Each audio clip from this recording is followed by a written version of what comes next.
Welcome to this video lecture. In this lecture, we will discuss the demodulation of exponential modulated signals using phase lock loop. A phase lock loop can track the instantaneous phase or instantaneous frequency of an input signal, which is precisely the operation required for the demodulation of exponential modulated signals, as the information in such modulated signals is represented over the instantaneous phase or instantaneous frequency of a carrier signal. This demodulated design is cost effective and it offers superior performance, particularly for low SNR conditions. So it is the most widely used type of demodulator for exponential modulated signals. Let's start the discussion by looking at its design. Phase lock loop in its original form can be used as a demodulator for the exponential modulated signals, as it tracks the instantaneous phase and instantaneous frequency of the input signal. So if an exponential modulated signal is provided at input to this system, by tracking its instantaneous phase or its instantaneous frequency, information signal can be detected at its output for the case of phase and frequency modulated signals respectively. So if we consider an exponential modulated signal provided at input of this system, so if an input signal is considered a sinusoid which has a time varying phase shift, a time varying phase shift represents frequency shifts as well, as we are aware of the relationship between instantaneous phase and instantaneous frequency. That was, if we take derivative of the instantaneous phase, we obtain instantaneous frequency, while if we integrate the instantaneous frequency over time, we can obtain instantaneous phase of the signal. Therefore, this time varying phase shift in this input signal can represent both phase shifts and frequency shifts which are being experienced in this signal, and such a signal is provided as input to this phase lock loop. There is another signal which is being provided as input to this frequency mixer, that is being generated by this voltage controlled oscillator. If we consider a sinusoid being generated by the voltage controlled oscillator which has a peak amplitude, for example B, and it is a cos wave, and as it is the output signal, we have used a subscript O with the theta phase parameter. So these two signals are different from each other, which are being fed as input to the frequency mixer in terms of their instantaneous phase. That is, the instantaneous phase of the input signal is being represented by theta input of t, while the instantaneous phase of the output signal of voltage controlled oscillator is being represented by theta output of t here. If we refer the output signal of this phase lock loop with the output of t, that is representing the error signal, that is the error between the phase of input signal and the phase of voltage controlled oscillator's output signal. So after frequency mixing, if we refer this stage as stage A, at stage A we have a signal that is the input signal which is being fed as input to this system, and the output signal being generated from the voltage controlled oscillator as in generic form sine of some angle theta multiplied by cos of some other angle, for example beta, can be expanded as equal to half of sine of theta minus beta plus half of sine of theta plus beta. So by using this relationship, we can expand the equation obtained at stage A of this phase lock loop. So we obtain the equation as omega ct minus omega ct will be cancelled with each other, and we will get as sine of theta input of t minus theta output of t, plus the second term can be represented as these two terms are sufficiently different from each other in terms of frequencies. The second term has a very high frequency as its central frequency, that is 2 times of the carrier frequency. Carrier frequency is usually chosen as a high frequency which is of the passband, that is a high frequency which can be passed through the wireless channel, for which antenna can be designed of a reasonable size and for which the propagation characteristics are suitable. For example, from the microwave range, as FC can be 1 gigahertz for example. So 2 times of omega c is a further higher frequency, while theta input of t here being a time varying phase shift in the input signal is causing frequency shifts, and theta output of t also being function of time represents frequency shifts as well. The frequency shifts caused by this second part, that is theta input of t plus theta output of t, is very small compared to the central frequency, that is 2 times of omega c. Therefore, comparing the frequency spectrum composition of the second part with the first part, they are sufficiently apart in terms of their frequencies. As this signal will be of very low frequency, there is no very high frequency shift being experienced here. There is no omega c or 2 times of omega c as its central frequency, while only frequency shifts are being provided by the time varying phase shift that will cause only a small frequency shifts, whereas in the second part we have a very high central frequency.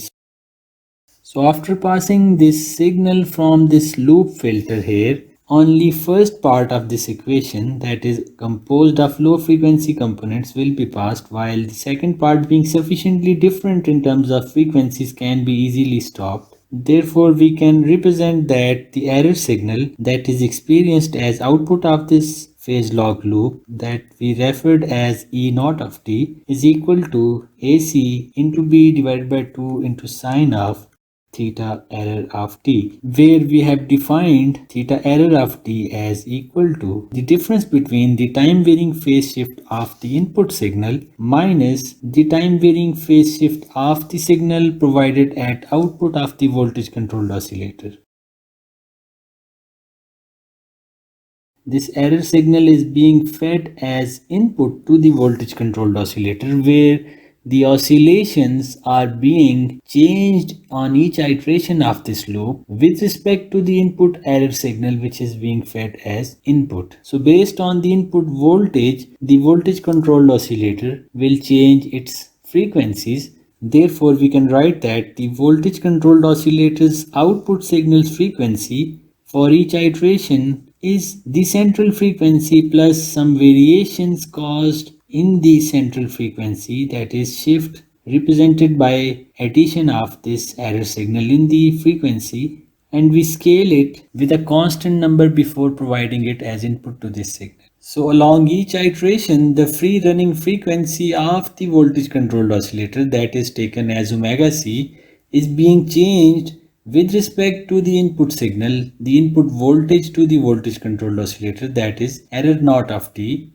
Error naught of t has a representation of the difference between the input signal's phase and voltage controlled oscillator's output, theta output of t. If theta output of t becomes equal to the theta input of t, then error of t signal will have a zero value. If theta input of t is equal to theta output of t, theta error of t will be equal to 0, and the E naught of t, which is output of this phase lock loop as well as input of the voltage controlled oscillator, will also be equal to 0. So if you recall the operation of phase lock loop, which we studied in chapter number 4, that the voltage controlled oscillator's instantaneous phase and instantaneous frequency is being changed with respect to the difference between the phase of input signal, that is theta input of t here, and the phase of the voltage controlled oscillator's output signal.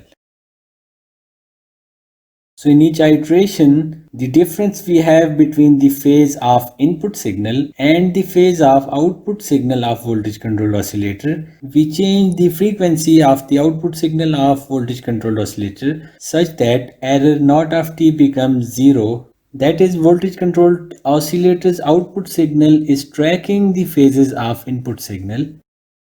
If we rewrite the output signal of the voltage controlled oscillator, that was the instantaneous phase of this signal is represented by this part of the equation. If we call it as theta of t, then by taking the derivative of the instantaneous phase with respect to time, we can obtain the instantaneous frequency of this signal,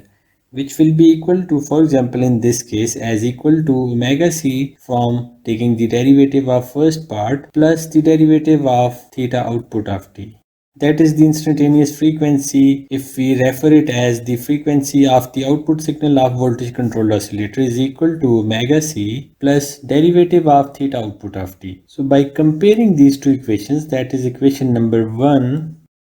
and equation number 2, we can clearly express a relationship for the derivative of theta output of t, that is equal to the derivative of theta output of t equals to C into E naught of t, where E naught of t represents the error signal that has a representation of the differences between phase of input and voltage controlled oscillator's output signal. This is an important relationship which helps to determine the output of phase lock loop. For example, if we rearrange the equation number 3 here, we can obtain an expression for the output signal of phase lock loop, that is E naught of t is equal to 1 over C into the derivative of theta output of t, where theta output of t represents the time varying phase shifts in the output signal of voltage controlled oscillator. As we have expressed that theta error of t is equal to theta input of t minus theta output of t, by rearranging this equation for theta output of t, we can obtain that.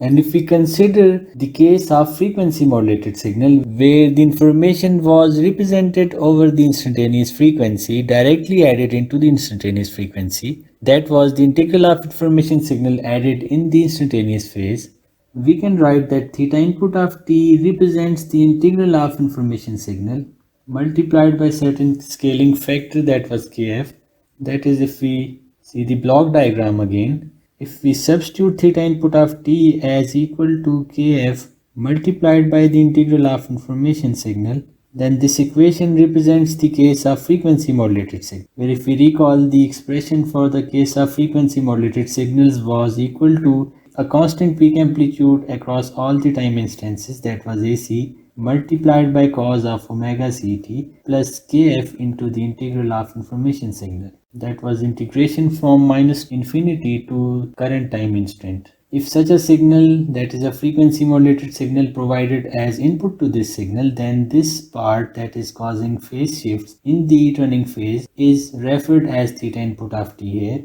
So if we consider the case of frequency modulated signals, then theta input of t can be represented as by equation number 4 here. By substituting this equation, we can obtain a relationship for theta output of t as equal to theta error of t minus kf into integral of information signal. As we rearrange this equation into this equation, so accordingly there will be a plus and a minus sign here. So as we know from this equation that the output signal of the phase lock loop is equal to 1 over C, that is a constant number, multiplied by the derivative of theta output of t. And for the case of frequency modulated signals, theta output of t can be represented by this equation. So by substituting the derivative of this equation into this equation, we can obtain a relationship for the output of this phase lock loop. So if we take the derivative of this theta output of t, that we represented as theta output of t dot, that will be equal to the derivative of this part being equal to kf multiplied by information signal itself minus the derivative of theta error of t. By conducting an analysis, we can see that as this loop is continuously tracking the frequencies of input signal based on the error, which is the difference between phase of input signal and the phase of voltage controlled oscillator's output signal, and based on this error, an update factor is being added in the running frequency of voltage controlled oscillator to obtain a new frequency for next iteration of this loop. When the frequencies of both input signal and the output of voltage controlled oscillator are synchronized with each other, then the error signal theta error of t can be referred as a constant number instead of being a time varying number. As the time varying phase shifts introduce frequency shift, and we are considering that frequencies get synchronized and there is no error between the frequencies of input signal and the voltage controlled oscillator's output signal. So if theta error of t is a constant number, its derivative will be equal to 0. That is, the loop is perfectly tracking the frequency variations in the input signals and accordingly adopting the frequency of voltage controlled oscillator's output signal. So for such ideal case, when the frequency is being perfectly tracked, theta error of t can be represented as a constant number that is theta e, and derivative of this signal will be equal to 0, that is the derivative of theta error of t equals to 0. This is true for the ideal case when theta error of t is equal to theta error and it is not a function of time because frequencies are perfectly synchronized, where theta error or theta error of t is representing the phase error that was equal to the difference between theta input of t and theta output of t. When if the frequencies are even not perfectly synchronized and theta error of t may be a function of time. So for the case when error is a small error, we can ignore this part from this equation. Therefore, by substituting the value of theta naught of t in the equation we obtained for E naught of t, we can write that as equal to 1 over c into kf m of t.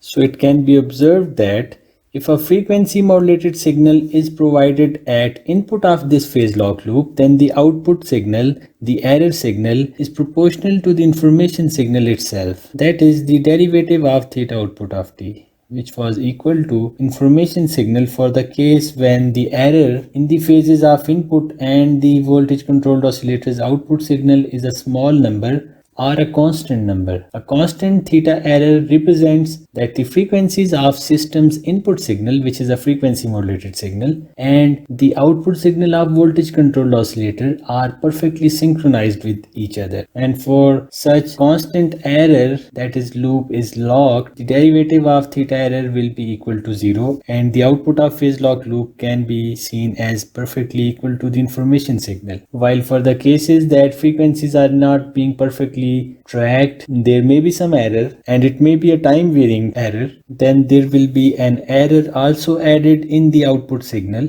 and we can ignore that part if theta error of t is a small number. So if we conclude the analysis which we have conducted, we have considered the case of frequency modulated signals for which theta input of t is equal to the integral of information signal. If you recall the expression of a frequency modulated signal, then the phase shifts in the carrier's running phase are equal to the integral of information signal. And as we have considered the input signal as a sine wave here and the output of voltage controlled oscillator as a cos wave, which facilitated us to keep the mathematics relatively simpler, we can here add another phase shift, a constant number that is pi by 2. The difference between the phases of input signal and the output signal's phase of voltage control oscillator also has a difference of pi by 2, as being one considered as a sine wave and the other considered as a cos wave. Similarly, the theta output of t, that was the phase shift in the voltage controlled oscillator's output signal, is equal to theta input of t minus theta error of t, as we defined theta error of t equal to the difference between the input signal's phase shift and the voltage controlled oscillator's output signal's phase shift. So by rearranging this, we can obtain this expression. And by substituting the equation of theta input of t into the equation of theta output of t, we obtained a relationship as we derived another relationship for the output signal of phase lock loop, that was E naught of t equals to a certain constant number multiplied by the derivative of theta output of t. So by taking the derivative of theta output of t and substituting this into the expression of the output signal of phase lock loop, we can express it as,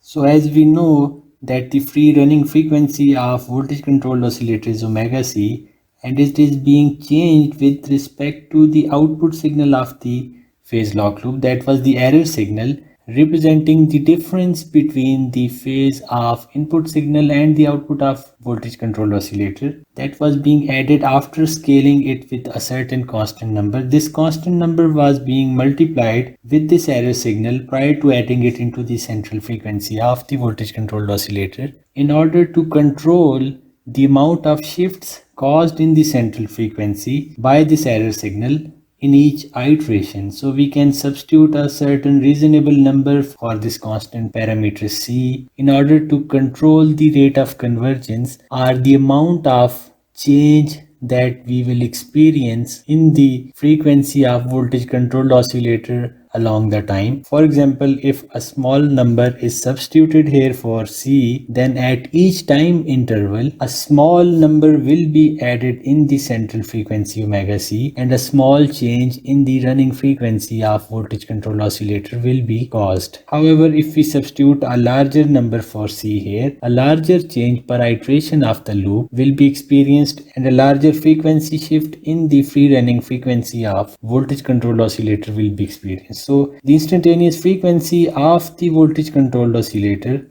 is a function of the error signal that was being fed back from the output of this system. So as the error increases, and error is a larger number, then a larger number is being added in the frequency of this voltage controlled oscillator, and an increase is caused in the frequency. So a change in the frequency of voltage controlled oscillator's output with respect to the error helps in tracking the frequency of input signal. So as we are tracking the frequency of input signal, therefore it is a reasonable assumption to assume theta error of t as a small number or as a constant number. So if we assume theta error of t as a constant number, the derivative of theta error of t with respect to time will be equal to 0 if theta error of t is a constant number. While if theta error of t is a small number, even then it can be ignored here. And the derivative of the integral of information signal, as we have discussed in our previous lectures, will be equal to information signal itself. So from this analysis, we reach to the conclusion that the output signal of the phase lock loop will be equal to some constant scaling number multiplied by information signal. Similarly, if we consider the case of phase modulated signals, where the time domain expression of phase modulated signals was equal to this equation, where information signal was directly being added in the running phase. Therefore, in our considered system model, theta input of t for the case of phase modulated signals will be equal to information signal itself in its original form. So if we consider theta input of t as equal to kp into m of t here, then this part will be replaced with kp into m of t here, and this part will be replaced by kp into m of t, and the derivative of information signal will be received at the output of this phase lock loop, that will be equal to k into m dot of t, where this constant is the composite constant number which has representation of this c as well as this kp constant. For the case of phase modulation and for the case of frequency modulation, it has the representation of all the constant numbers, including the gain of the filter which is being used in that loop. So this composite representation of all the scaling factors is here simplified with a single constant number, that is k. So for the case of frequency modulated signals, we have received information signal as output of this phase lock loop in its original form, while for the case of phase modulated signals, the output of this phase lock loop will be equal to the derivative of information signal, and we may require an additional block to integrate the output to obtain the information signal in its original form. So for the case of phase modulated signals being received as input, we will require an additional block for integration, as the error signal is equal to the derivative of information signal after being scaled by a certain constant number. So after passing it through this integrator, information signal can be obtained as output. So as conclusion, we can state that a phase lock loop in its original form can be used for the demodulation of frequency and phase modulated signals, where the error signal, that is the output signal of this phase lock loop, will represent the information signal for the case of frequency modulation, and it will represent the derivative of information signal for the case of phase modulated signals. By further extending this analysis, when a small noise is also present in the system, in the presence of such small noise, the behavior of phase lock loop based demodulators is comparable to that of frequency discriminator, while the primary advantage of phase lock loop based demodulator for exponential modulated signals over the frequency discriminators appears only when the noise is a significantly large number, or for the cases when there is a significantly larger noise present, that is low SNR conditions. So in our upcoming lectures, we will investigate when noise of different conditions is also present in the system. And we will also investigate the behavior of angle modulated signals for nonlinear systems. That is how nonlinear distortions and interferences affect the exponential modulated signals. So we started studying the demodulation of frequency and phase modulated signals and designed a slope detector where derivative of the input signal was translating the variations in frequency or phase of the modulated signals over the amplitudes. So followed by an envelope detector, the information signal after being translated on the envelopes can be detected through an envelope detector. We also studied the problems that can occur if a time varying peak amplitude of a frequency or phase modulated signal is appeared. To resolve these problems, we added two additional blocks that were hard limiter followed by a band pass filter. By adding these two blocks, we can eliminate any time variations in the amplitudes of frequency and phase modulated signals. Then we studied different realizations of the derivator, and when two parallel balanced branches are used and Gaussian filters are used in parallel to obtain the desired behavior of a filter which performs the derivation operation, such demodulator was referred as a balanced discriminator, where both of these demodulators are actually detecting the slope of angle modulated signals. We also briefly discussed zero crossing counter, which can count zero crossings to estimate the instantaneous frequency, and instantaneous frequency has a direct representation or an indirect representation of the information signal over it. So by counting the zero crossings, the information signal can be demodulated from frequency and phase modulated signals. So in today's lecture, we discussed the most popular type of demodulator for frequency and phase modulated signal, that is a phase lock loop based demodulator. This is a cost effective demodulator which has a very low cost, a very simple design which involves only a frequency mixer, a filter and a voltage controlled oscillator, while it also provides superior performance when compared to that of provided by balanced discriminator. That is more true particularly for the case when the error in the system exists, and that is a large error, that is noise power compared to the signal power is significantly large, that is low SNR conditions. Thank you for attending this lecture. I hope you gained a good understanding of the topic. If you have any question or any comment, you can write it to me through email, or you can ask during our upcoming online sessions.